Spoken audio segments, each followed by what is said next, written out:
Police కార్యాలయ conference hall నందు నిర్వహించిన మీడియా సమావేశంలో చైన్ స్నాచింగ్ కేసుల నిందితుల అరెస్టు వివరాలను ఎస్పీ సతీష్ కుమార్ వెల్లడించారు. తెనాలి పట్టణానికి చెందిన ఓ మహిళ తెనాలి 3 టౌన్ పోలీస్ స్టేషన్ పరిధిలోని చెంచుపేట బ్రిడ్జి కిందగా ఆటో దిగి నడుచుకుంటూ వెళ్తుండగా ఎవరో గుర్తు తెలియని వ్యక్తి వెనక నుండి నడుచుకుంటూ వచ్చి ఆమె మెడలోని బంగారు చైన్ ని బలవంతంగా తెంపుకొని కొంత దూరం వెళ్లిన తరువాత వచ్చిన ఓ బైక్ పై పారిపోయాడని ఇచ్చిన ఫిర్యాదు మేరకు తెనాలి 3వ పట్టణ సీఐ రమేష్ బాబు కేసు నమోదు చేసి దర్యాప్తు ప్రారంభించారు. ఈ 8 కేసుల్లో 7 నిందితుల్ని అరెస్టు చేసినట్లు 16,12,000 విలువైన సుమారు 162 గ్రాముల బంగారు ఆభరణాలు 5 బైకుల్ని స్వాధీనం చేసుకున్నామని తెలిపారు. గత 2 సంవత్సరాల నుండి చైన్ స్నాచింగ్ లకు పాల్పడుతూ తప్పించుకు తిరుగుతున్నారు నిందితులు.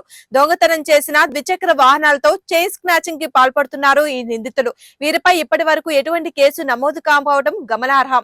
మరికొన్ని చైన్ స్నాచింగ్ ప్రయత్నాలు చేసినట్లు పోలీసుల విచారణలో తేలింది. వ్యసనాలు సరదాలకు జల్సాల కోసమే చైన్ స్నాచింగ్ లకు పాల్పడుతున్నట్లు నిందితులు తెలిపారు. దాదాపు 2 సంవత్సరాల క్రితం జరిగిన కేసుని కూడా ఎంతో నేర్పుగా ఛేదించి దొంగలించిన ప్రతి గ్రామును కూడా రికవరీ చేసిన Tenali 3 town CI Ramesh Babu, SI Prakash రావు, ఎస్ఐ కరీముల్లా వారి సిబ్బందిని ఎస్పీ అభినందించారు. 2024-2025 జరిగిన స్నాచింగ్ కేసెస్ నుంచి ఒక స్నాచింగ్ గ్యాంగ్ని మనం అరెస్ట్ చేయడం జరిగింది. ఈ స్నాచింగ్ గ్యాంగ్ అనేది ఫర్ ద 2023 ఆల్మోస్ట్ జూన్ నుంచి ఫంక్షనింగ్ స్టార్ట్ అయింది. కొన్ని అటెంప్ట్స్ చేశారు, కానీ టోటల్ చేసిన offence 5 snatching, 1 theft, 2 bike offence, total 8 offence involve అయ్యారు. దీంట్లో మనకి వేమూరులో రీసెంట్ టైమ్స్లో ఒక స్నాచింగ్ జరిగింది. దాంట్లో ఒక చిన్న క్లూ, అది కూడా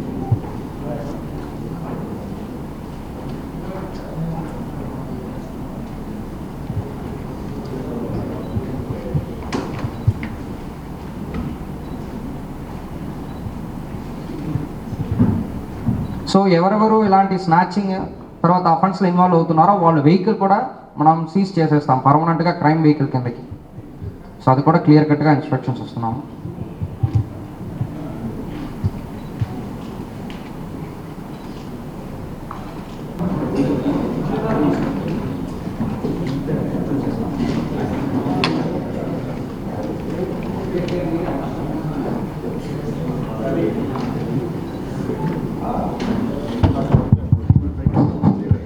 ఇందులో గుడ్ వర్క్ చేసిన వారికి సార్ పేరు మనకి ప్రోత్సాహకాలు ఇవ్వడం జరుగుతుంది. రవి, కానిస్టేబుల్ రవి ఐడెంటిఫై చేసిన వస్తుంది సార్.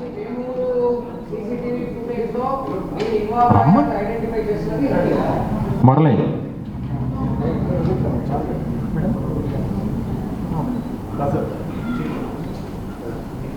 మురళి రా.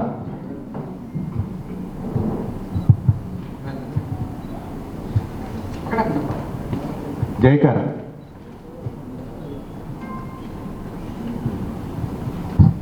శ్రీనివాసులు, నరేంద్ర, శ్రీనివాసులు రా.